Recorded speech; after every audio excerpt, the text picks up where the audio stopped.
Neue Ideen für dein Print-on-Demand-Business generieren. Das ist ja so ziemlich das zentralste Element, um wirklich konsequent und nachhaltig Umsatz zu generieren. Hallo und herzlich willkommen, liebe Community, zu diesem Video. Mein Name ist wie immer Daniel und heute habe ich einen ganz besonderen Interviewgast. Ich bezeichne ihn als den Godfather of Ideas. Sein Name ist Michael Essek, er kommt aus England und ich habe ihn für ein Interview gewinnen können. Und Michael wird dir ein paar Dinge einfach zeigen, wie du neue Ideen für dein POD-Business generieren kannst. Denn das ist einfach diese Fähigkeit, die alle Modelle auch miteinander verbindet. Egal ob Kampagnenmodell, Shopmodell oder Marktplatzmodell. Du brauchst immer wieder neue Ideen und es bringt dann einfach nichts, der Typ zu sein, der die 100. Kopie von einem tollen Design auf den Markt wirft oder es vielleicht ein bisschen besser macht.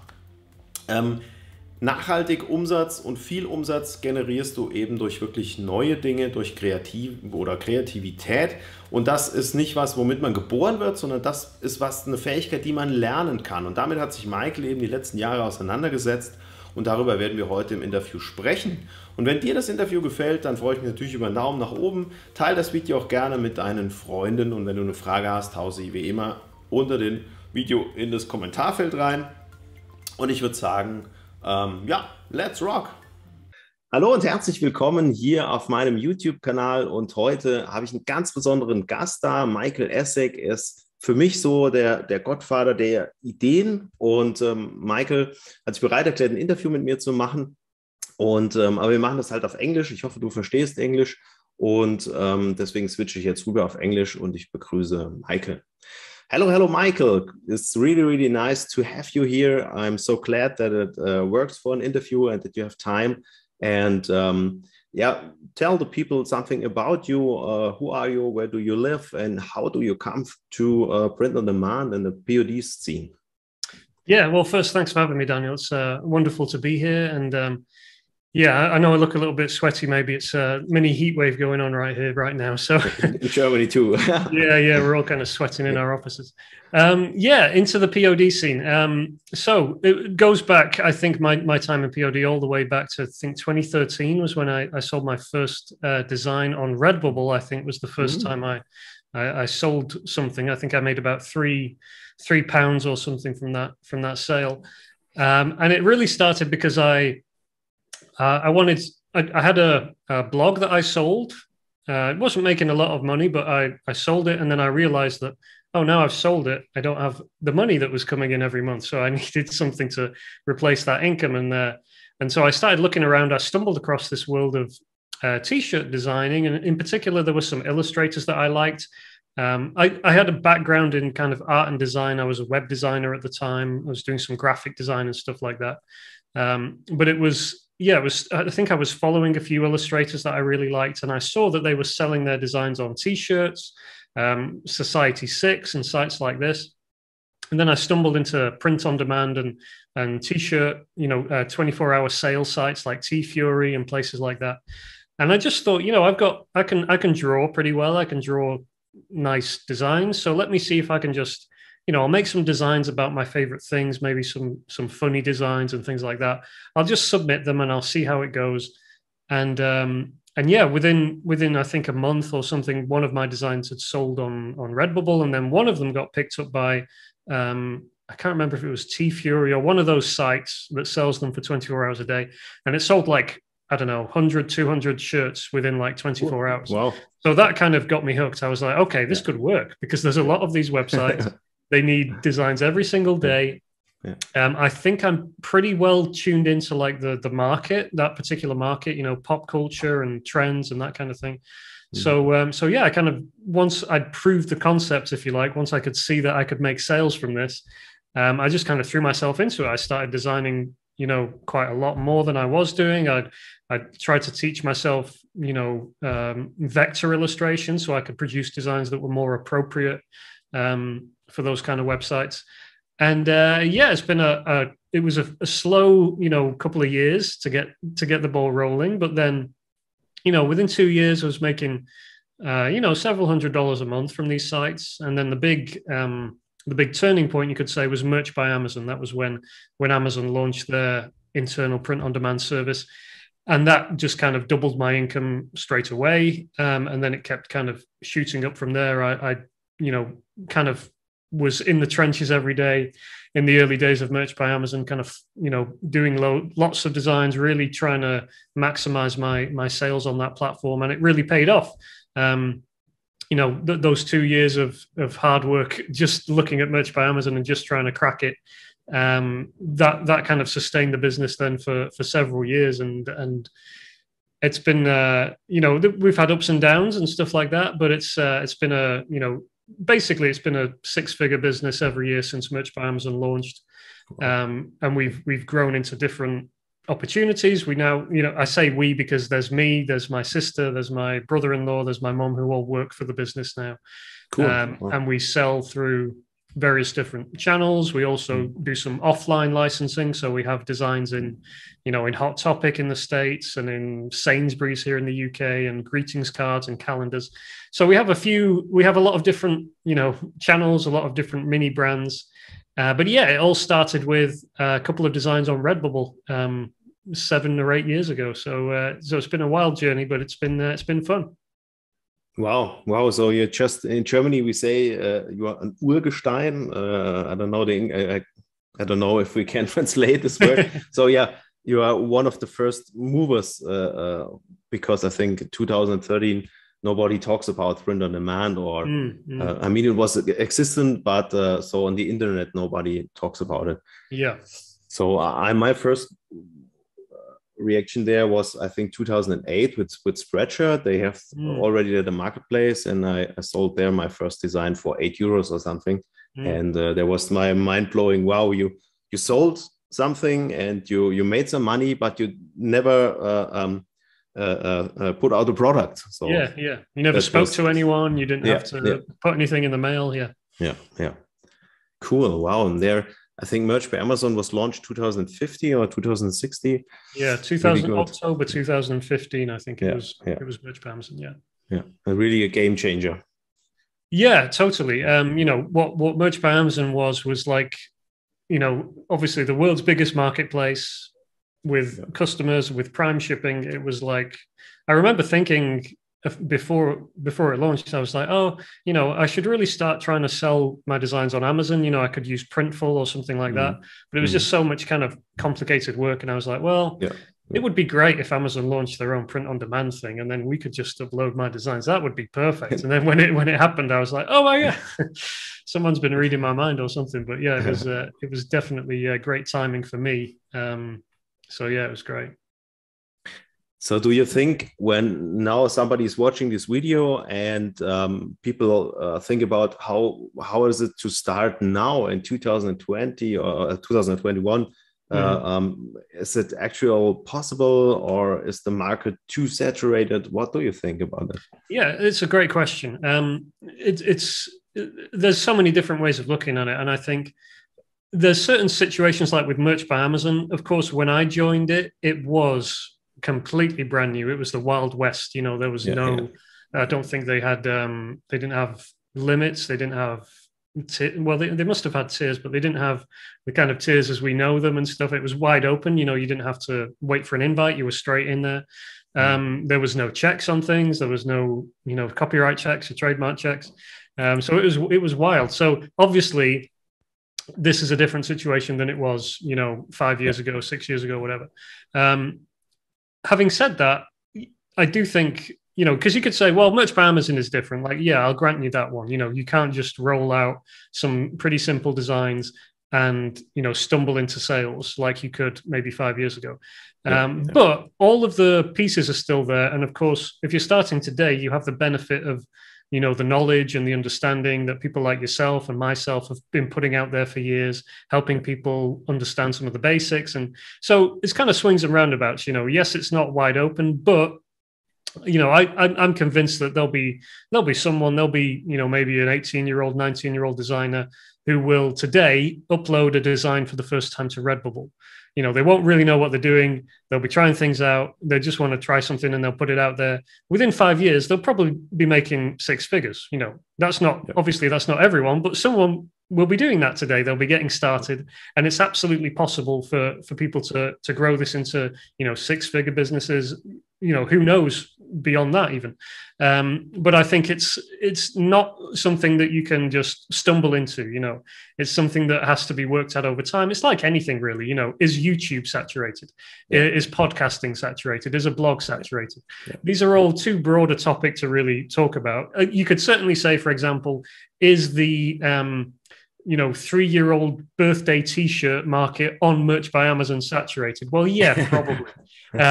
All that means is don't do things for that market. You know, you have to figure out your path, your way through to making sales, and it's not going to be the same path that I took or anyone else took. But there's principles that still apply. You know, for example, my favorite or my bread and butter really is jokes and puns and humor in designs. And that's not going to change. You know, there's always going to be new trends. There's always going to be new jokes that require T-shirts. So I think, as long as you don't have kind of blinkers on and you're like, well, I'm just going to make these kind of designs, or I'm just going to do this kind for this, particular market. You know, if you started doing, I'm just going to do designs for dog lovers, you know, that's not going to get you anywhere. That's a terrible, approach. Even if you're like, well, I'm not going to do dogs, I'm going to do Labradors. Well, still, like, this has been gone over so many times by so many people. In 2021, you need to think outside of what's already been done. You need to try a lot of things, which is always the case when you're getting started. You need to put a lot of things out there and see what sticks. And then you need to find your way and find your path. It's going to be different for everyone. But I certainly think, if you're a skilled designer, if you have the ability to put nice looking designs together, and you have the ability to come up with ideas and concepts that people like and enjoy and that connect with people, the only missing ingredient there is time. If you can then just, stay consistent, keep producing and do it for long enough, you're probably going to hit success, as long as you don't give up. Perfectly said. I really think the same thing. So I just got a coachee that has joined me, I think, October last year, and he's now getting tier 8,000, I think. And it's really good. He's putting a lot of time into this. I think 8 hours a day, every day. Is really straight, really hardcore. But he has so much success. And like you said, like puns and funny stuff. And this will ever work, I think, because people, they are not naked. They really always need something to put on. And I totally agree with that. Yeah, I think there's definitely that, it takes both sides. It's a business, obviously it's a business at the end of the day. It's not good enough to just have one good idea or be able to produce something that looks nice. It's also matching that with the ability to get your head down, churn through stuff. And like you say, that was me in 2015, 2016, 2017. I was just head down. Let's produce as many designs as we can. It's a numbers game, and it really was with print on demand. I think the only thing I'd say now, looking back, is I think that was essential for me. It's probably the same for anyone. You need at least probably a couple of years of working at something to be able to figure out how it works and what doesn't. I think once you've cracked that, there is the possibility for you to, reach out to other things. And it's not, what I want to communicate is, it isn't that you're going to work on Merch by Amazon for the rest of your life. Do you know what I mean? It's like you can, you do that for that period, and you build up your earnings, and you're going to have a residual income there probably for a while. But what you learn in that process teaches you stuff that you can then go and build a brand over here, or maybe you start your Instagram over here, or you do this, or you do that. There's other opportunities that come out of that. And I think especially for designers and artists, those who have a particular skill set and do have the ability to really create stuff that's really professional, or that you would see in a high street store or something like that. It's the opening up to other opportunities. It's not, I'm only just going to sell online for the rest of my life. It's how do you figure out what looks nice, and then you can build your own brand, or that you can license elsewhere, or whatever. So I think there's a lot of opportunities that come out of that. But for me and for you and for a lot of others, it starts with print on demand and figuring out what works there first. Some guy in my group, he has created an offline store with he has bought printers and stuff, and now he's selling offline, making his own apparel, and really, really cool. In Munich, he has a store. And so the possibilities with print on demand, they are so massive and they are growing. So I love this so much in this business. And like you said, you used to doing offline license stuff. I think you are the only person where I read this. Maybe could you give us some information about that? How do you find some people that I want to do you go in the store and say, hey, these are my designs? Do you want to sell this stuff, or how is this possible to do that? Yeah. So I think it was around 2018 or something like that when we had a lot of designs on our print on demand sites. And I was thinking, how can we make more money from these designs? Because I know these are quality designs. They sell very well online, but there must be other ways we can take these and make some more money from them. So I started kind of researching licensing and art licensing. And by the way, art licensing is what you're doing if you're selling on print on demand. When you sell on print on demand, you are licensing your artwork to Redbubble, to TeePublic, to Amazon, and they're selling it, and then you're getting a cut of the profits. That's licensing. It's just happening online. So art licensing is the term for what's been happening offline for years before print on demand came along, whereby as an artist, you would license your artwork. You'd say, hey, I've done this design. You can sell it on posters, and then you can go and sell it in your shop, and I'll get a cut of the royalties. So it's the exact same principle. It's just trying to find, like you say, the question is, how do you find those companies that are a good fit for your work? How do you get in front of them?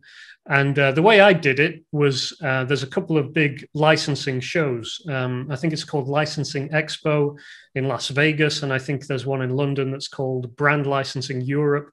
So there's a couple of others as well. There's other trade shows, but these are, you know what I mean by like a trade show. So it'd be a big conference center with booths, and people would be, having meetings and trying to sell their wares. And it's the licensing shows. You usually have, you have Warner Brothers there, you have Cartoon Network, you have Sony, you have all the big brands, and they're licensing, Paw Patrol and Marvel things and whatever it is.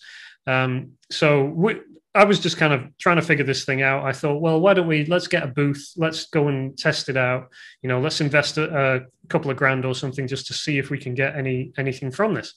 And I'd never done a trade show before.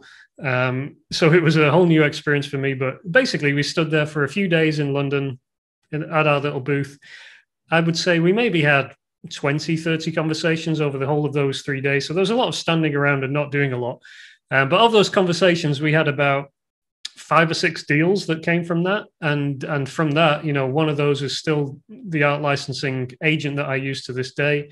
So we've had, I would say it probably worked out. It was good. And it certainly kind of introduced me to that world. And I think, the main thing is you've got to get yourself in front of people, but it's getting in front of the right people, and it's trying to figure out who those people are. There's not a million, but there's a lot of ways you could do that. It could be, you find them on LinkedIn or something like that, or you send them an email and you get connected with the right person.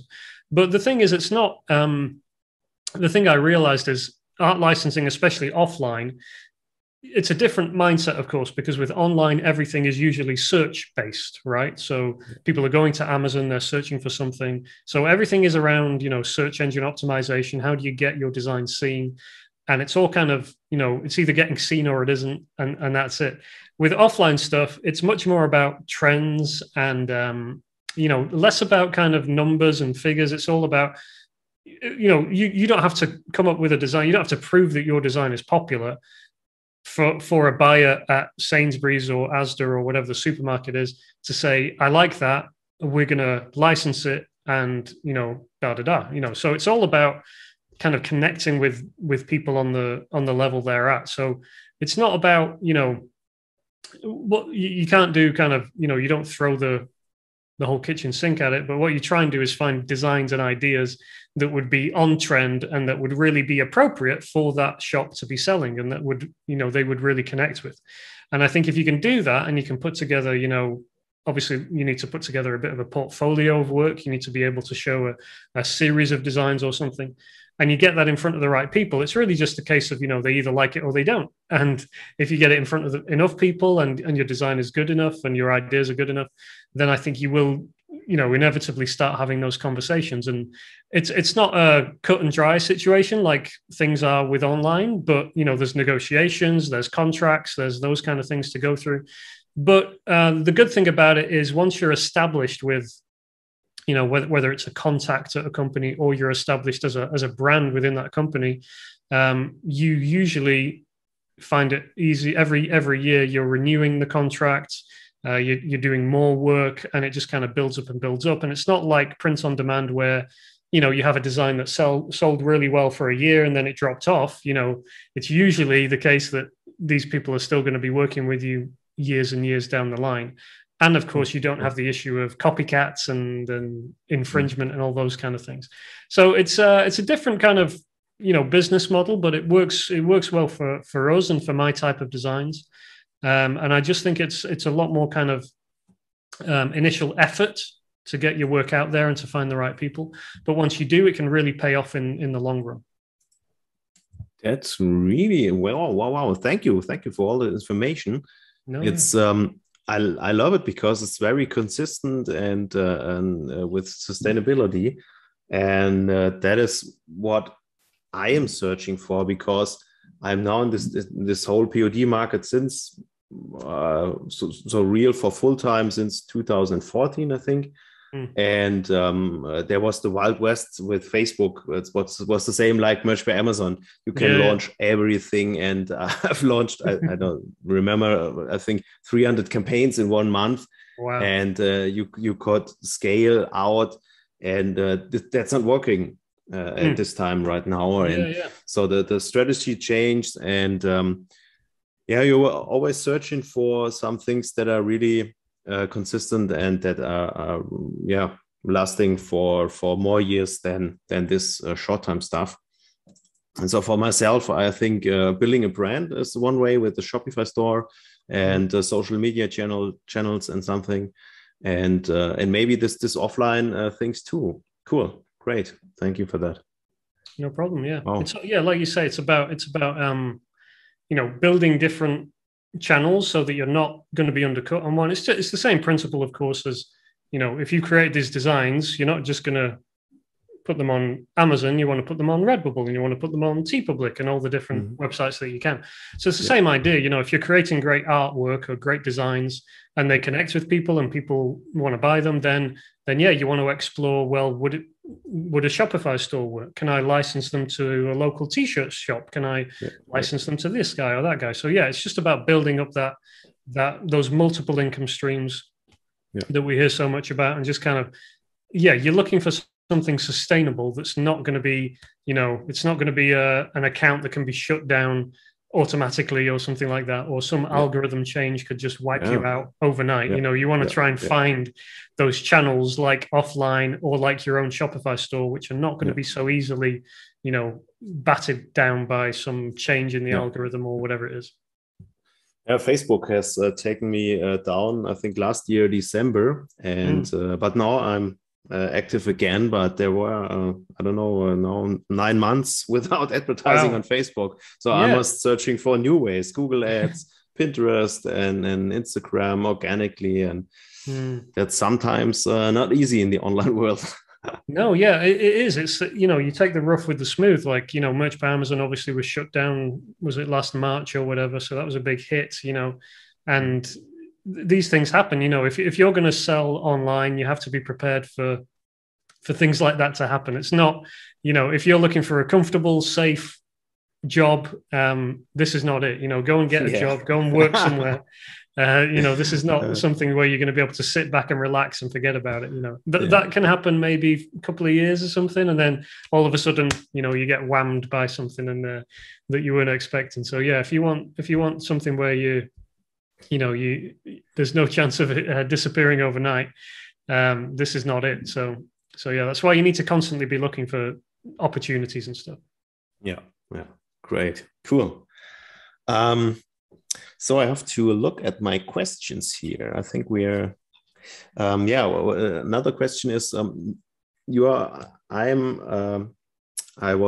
think I learned from you the first time, or impressed me with your ideas. So this, I think, the first connection with you, I thought I think your live streams or something, or your little book of t-shirt ideas, and I really love that content because nobody is doing that, and you have such a talent to put that out, how to be creative and how to make cool designs, and this is a thing I love on your channel and love your content.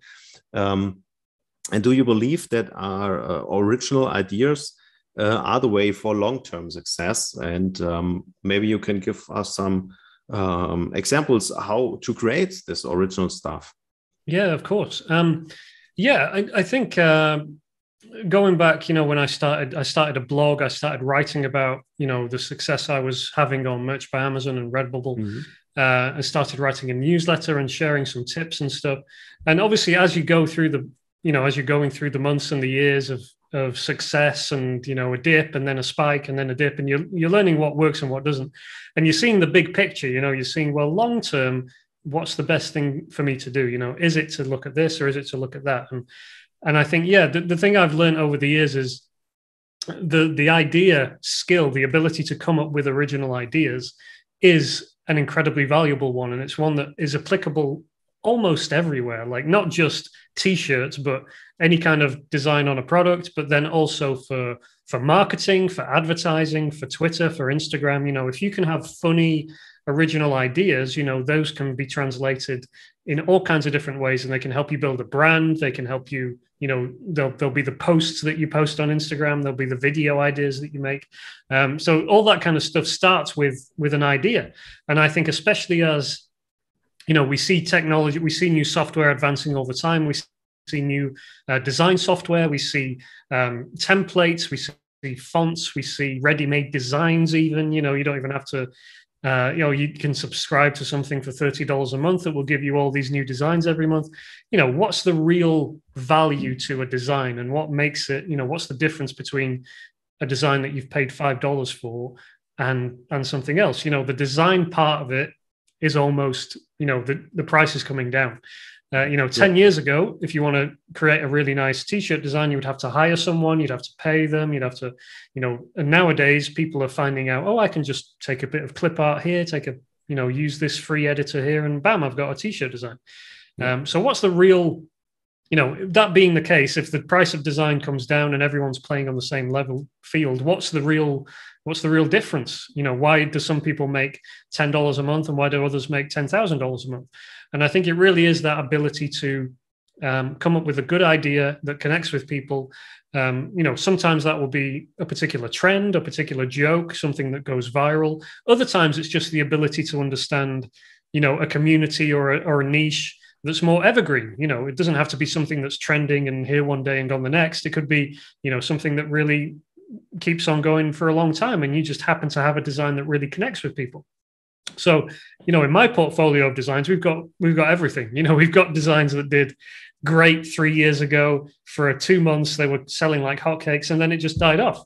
And then we've got other designs which we created 7 years ago, which have been selling every day for the past 7 years. Just wow. Slowly plodding along. So, it's really that idea, that spark of a good concept, and obviously with t-shirt designs. There's obviously, you could put almost anything on a t-shirt, but there are particular things that really stand the test of time and work well. Things like puns, things like funny phrases, things like visual gags, or kind of, iconic parodies and that kind of thing. These are things that you'll see over and over again. If we fast forward 20 years into the future, guess what you'll see on t-shirts? Jokes, puns, visual gags, parody, those kind of things are always going to be there. So I think one thing I've been preaching for a while is, hey, if you're a designer, great. You've got the ability to use Photoshop and to do illustrations and to make things look pretty on a screen or on a t-shirt or whatever. That's good. But that's not enough. You need to be able to come up with cool original phrases, cool original sayings, snappy things that really connect with people. And once you have that ability, what it means is you're set, because then a trend comes along and you're going to be able to hop on it, and you're going to be able to brainstorm, 10, 15, 16 phrases. Just yesterday, actually, I was doing some brainstorming for some Halloween ideas, and I've got this software that I use as part of my brainstorming process. And I think I sat down for half an hour and I came out with 50 Halloween ideas, which were, Wow. original, brand new, hadn't seen them anywhere else. Just by, using some of these techniques and using the software I've built. And that's really, an incredibly valuable skill. Those are ideas that you've had usually before anyone else has had. You can get them out there before anyone else. You can hop on things. You can be the smart guy in the room. You can be the funny guy on Twitter or on Instagram. And that helps you, like I said, build your brand, and then also have an original, portfolio of designs, which you can then go and sell and license and do all kinds of things with. So yeah, I think that's why I'm so big on ideas. It's like, this is a skill that barely anyone talks about. Very few people have any way of like teaching it, or what you'll hear a lot of people say is, oh, just go and look at what's selling and improve that or copy that or whatever, which is, in my opinion, just very short-sighted advice, and for building a long-term business, especially based on your designs and on your artwork, what you want to do is really develop the ability to come up with your own original concepts, your own original designs and ideas, and turn those into designs that people really connect with. And if you can do that, if you can master ideas and design together, there's really no reason why you can't build a very, very comfortable, solid, long-term business from, doesn't even have to be thousands of designs. You could have just a few hundred that really do well, and you'd be able to build a solid business from that. So yeah, that's why I'm so big on ideas and on the idea skill. I think it's something that designers should really develop, because it's going to put them so much further ahead than the competition. Yeah, totally agree with that. Totally agree. And the funny thing is, I got this idea too, because if you're doing a marketplace-based POD model, or doing a shop-based POD model, or doing the campaign model with Facebook ads, you only the thing that depends on all the three models is, how good are your ideas? Are they new? Do you have the understanding for the right target group? And do you create emotions? And that is all what the whole space is about. And so I got this idea to create a course about that. And then I think after 2 weeks, I saw your course. And then I thought, wait, that's the thing how I wanted to create. And your course is so good. It's so deep knowledge about that. And you have so the talent to explain the ideas and to explain the way how it works.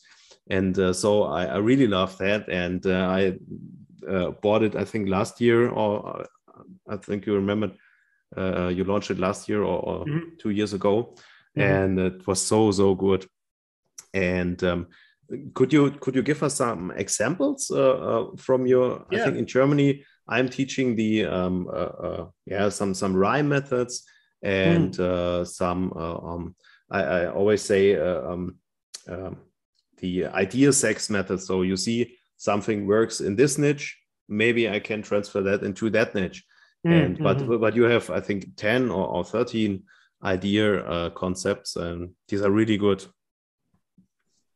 The ideas workshop is like you say, that's my course about ideas. And there's, I think, 13 at the moment methods, as I call them, which are ways you could take a subject and then walk through a process, and then you'll come out with some ideas on the other side. And it's been that course was a couple of years in the making, as I was kind of figuring out these processes and writing them down and tweaking them and going, oh no, that's not quite right, this would be better if you did it this way, and working through that process. But it's been a labor of love, but it's been fun because I enjoy the process of coming up with ideas. And there's a lot, like you say, there's a lot of things that you spot after repetition where you realize, oh, that's like that. And then you can walk it back and figure out what makes it funny. And then it makes the process of coming up with stuff that much faster. You can really, like I say, you can sit down for half an hour, come up with 50 ideas.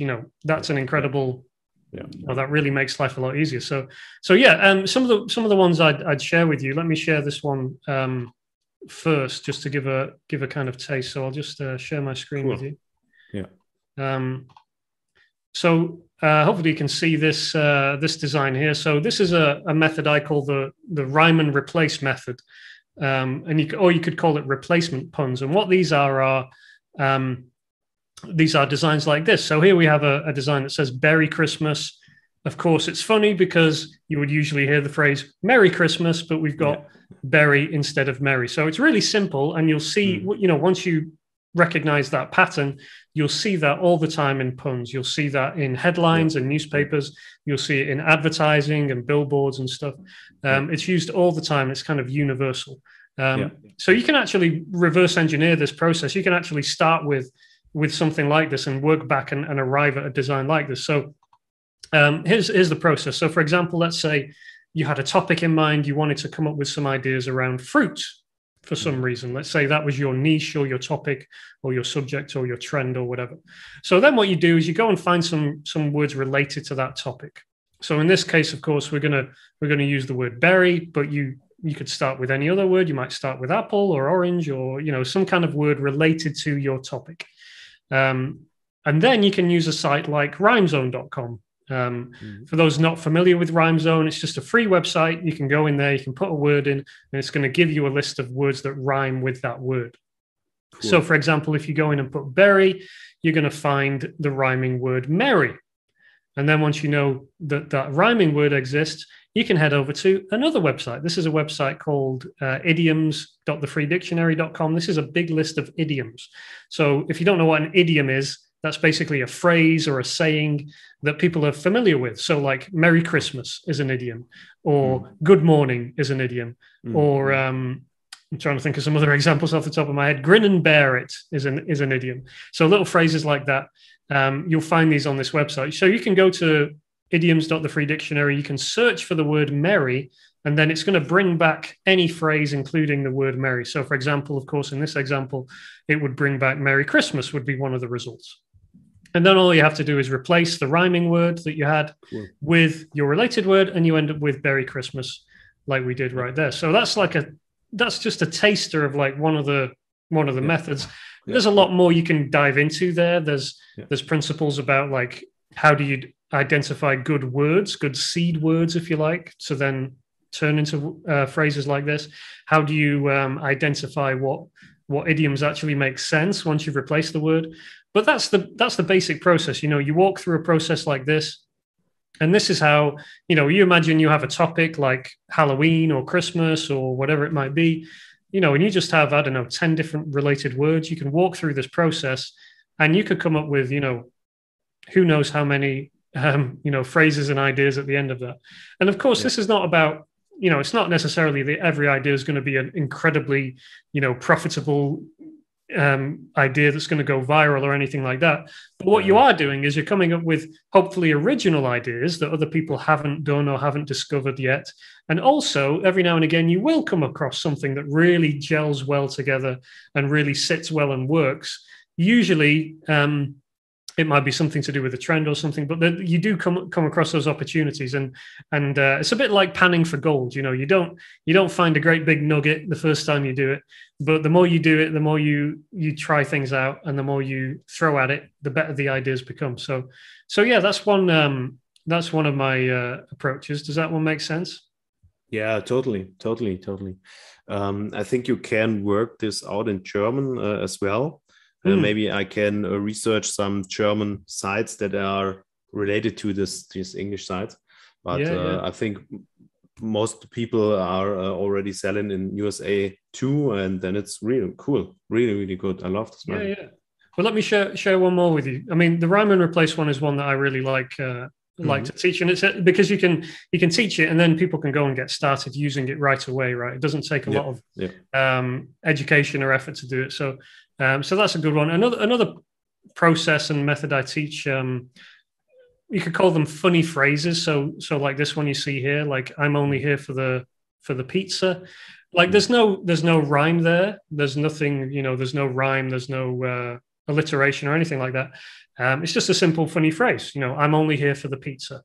And over several years of working through designs like this, I realized that there's quite a lot of designs like this and designs that use the same phrases over and over again. So here, I'd rather be with my dog, or I'd rather be listening to the Grammy Award winning 1999. I won't read the whole thing. Ask me about my video game achievement. So again, you can see how you can replace part of this design with something else, and it's going to make sense and it's going to work. Ask me about my explosive diarrhea. Don't know who would wear that one, but these kind of things exist. I bought and sold Bitcoin, and all I got was this lousy T-shirt. Again, this kind of lousy T-shirt phrase, you see that a lot. Yeah. So, or this is my something shirt. This is my unicorn killing shirt. So these phrases that you see over and over again, I'd rather be X, ask me about X, I X, and all I got was this lousy T-shirt, support your local X. These are what I call plug-in phrases. And this has been my kind of go-to approach for coming up with jokes for T-shirts. For years now, and it's where most of my best sellers have come from. And there's a few reasons behind that. One is that often with these phrases, you'll find that you have a kind of double meaning that sometimes appears when you have a trend or a topic. So when you try and squeeze that trend into one of these phrases, or your topic into one of these phrases, sometimes it just kind of clicks. It just kind of creates a kind of immediate joke that works on a couple of levels. So that's one thing that really works well. Another is like alliteration, which works well with these phrases. I don't know if we've got any examples of this kind of thing, but for example, like Cactus Club or Pumpkin Power, or, kind of little alliteration phrases, they work well for T-shirts. It doesn't have to be short phrases like that as well. It could be longer ones, but anytime you stumble across that alliteration, that works really well. And also rhymes. Sometimes you just kind of stumble across a rhyme that works well. But the principle behind this is really, you have a big list of phrases like this, and then you just go down the list, just kind of trying to fit your subject or your topic into each one. And it's just kind of an inspiration starting point that can, lead you down rabbit holes and lead you to great ideas. So, for Halloween, it might be like, I'd rather be in a haunted house, or ask me about my ghost, or ask me about my zombie costume, or something like that.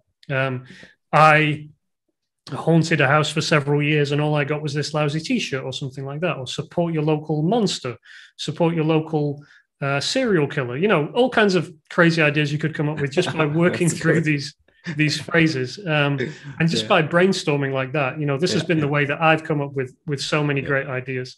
And all you need, and of course, this is something that so in the ideas workshop, obviously I teach this method in more detail, but I also provide you with, I think the list is currently like 315. There's so many. Yeah, like so many. I think my list is about 20. Sorry, I think my list is about 25 or something. Right. I remember over the years, and your list is so much bigger. It's really so good. Yeah, we it's have really a list good. of like 300 plus phrases, and what that means is, you can just scroll through. We now have a web app as well, so that you can put in a word, and you can just automatically like scan through all these phrases and see what works and favorite them and stuff like that. So that's what really makes this method work. I mean, you can understand the principle, of course, and even if you're not interested in the course, or it's you can't get it right now, what I would say is at least be on the lookout for these phrases and make a note of them when you see them, and start building up your own little database of phrases, because it really does help. But if you want 300, if you want an app that will help you spot them really quickly, that's something we're working on as well. We're working on improving that software and making it a lot easier to spot great ideas when you put a word in. So plug-in phrase is definitely a great method to use, and just keep a lookout for those phrases. Just add them. Whenever I'm out and about, I see a billboard or something, and I see an idea, I just make a note of it on my phone and just add it to my list later on. So it's definitely a method worth applying whenever you spot it. Definitely. I hope that's the right word. I think sometimes people are overlooking these methods because you make your research and you see, wow, I've saw this plugin phrases overall. There's here, there's there. Why should this work for me? And you have to do it. You have to test it. And there are so many niches that don't have seen these phrases. And if you have the right twist and the right idea, then it works really, really well. It's the same experience for me. You said it perfectly there, that word twist. If you can identify that little hook that's going to set you apart, that's going to be that little joke. And that's what, most of the methods and the things that we teach in the Ideas Workshop, it's not about starting with something and then coming up with a perfect idea from what you started with. It's about starting with some principles and some inspiration and then going through this like tumble dryer approach where you're just trying different things and then you come up with some ideas at the other side. So it's not that you always arrive at like a perfect idea, but it's that process that you work through and then you spark little things and you spot little things. And it's about looking at all these opportunities. For example, with plug-in phrases, like, of course, you put a word in, you're not going to have 300 ideas where that word works perfectly for all of them. But because you had 300 ideas in the first place, you're much more likely to come out the other side with 10, 20, 15, 30 really good, solid ideas to play with. Yeah. And you'll be able to go, oh, that one really works well, or that one's funny because it has that little twist on it or whatever. So, yeah, it's that kind of shepherding of ideas. I think someone said it was like supervising serendipity. So it was like trying to stumble across the next great idea and trying to make it more likely that you are going to be the one who stumbles across that next great idea. It's kind of like, does it work or do you realize a little bit of Pareto when you put out designs? So 80% are not good and 20% are really making it? Yeah, definitely. Yeah, there's definitely that principle. In fact, I think it was 2018 or something. I actually downloaded my full sales report from Merch by Amazon, every individual design, and we tracked them back to the designs, and then I did like the Pareto principle and like laid it out, and it was amazing. It was like to the digit, like 20% of the top 20% of the designs generated 80% of the income, and you can just draw the line all the way down. So yeah, that's definitely. I don't know whether I'm stating the obvious, but that's like a mathematical principle, if you like. But it's definitely the case. Yeah. So it's not a case that, like you say, that the application of that principle is you're going to create designs and they are not all going to be winners. That is just, that's it. That's the ball game. That's the case whether you're producing t-shirt designs or whether you're putting out YouTube videos or whether you're putting out podcast episodes or blog articles. 20% of what you put out is going to generate 80% of the results. Yeah. And the question is, how do you create stuff that's more likely to create better results? And that's what my course and my job essentially is these days. How do we find ways to come up with better ideas? How do we find ways to do things quicker? How do we find ways to come up with more designs in a shorter space of time so that you're able to, progress and make more profits quicker? All those things are going to move you closer to your goal. So yeah, that's the principle in action, really. Cool. So if you're really digging this down, I think one guy did that and he said, and 1% of your things is growing 56% of the outcome or something. So if you turn down the 20% and you're making the principle down the line, like a fractal all the way down. Yeah. And I saw that with my design, so it's crazy. So we have one design that is killing it, and it's like just winning the lottery. Yeah, exactly. And those things happen. You can't really account for them, but you can make it more likely. Yeah. Because like the lottery, if you buy all the lottery tickets or half of the lottery tickets, you're much more likely to win. So yeah, it's the same principle. We've had designs that blew up for no reason, nothing that I did. It was good luck, and it happens. But of course, I needed to have that design out there in the first place for that to happen. So yeah, there's definitely a lot of truth to it still being a numbers game with print on demand, especially. Yeah, and your course is really helping to growing these numbers and to really digging out good ideas. And you said that the course is now closed, or did I hear that right? Yeah, the course, we open it up a couple of times a year, but what I'll do for your people on this, we'll make it available this week. So Cool. I think you have a link that you can give people, and that link will be good until this coming Saturday. So it will close doors on this coming Saturday. So yeah, that link will be good. So it'll be open until the end of this week. Cool. This is really nice to have. So I will put the link in the description. So if anyone wants to see or want to join this course, you can join it underneath the video. And it's really it really helps me. I'm not finished with the course because it's so much content, and it's not going over and over and over. So you have to really to work with it, and then to learn it and to soak it up, and then so that the principles are in your head and in your German we say Unterbewusstsein. I don't know the English word. Like you practice them and subconscious. You have to dig deep in the subconscious mind. Yeah. That's the course. What I didn't want to do is do a big course that took people ages to work through. So the course is like the actual, as the videos themselves. Usually they're like 5 minutes, little intro to the concepts, and then like a how-to video where I walk through the process. And then some worksheets so people can get started actually, working through the process right away. And the idea is that you'll be able to go through the course, learn the skills, and then it'll become hopefully second nature to you, so that when you see that new trend or whatever, you'll be like, I know what might work well for that would be this kind of design. And then you can go to that method, and then you can pull it up if you need a reminder or whatever, but you can start using the tools and the resources, and obviously we mentioned the plugin phrase directory, which is there, the 300 phrases, but we also have visual inspiration in there as well. So for doing things like different styles of graphics and also iconic parody designs, we have tools for that as well. So I won't ruin it. There's a lot of different stuff we could talk about, but yeah, if people want to check it out, obviously they have the link below. So that will be open till Saturday. Cool. Big thanks to that. Big thanks.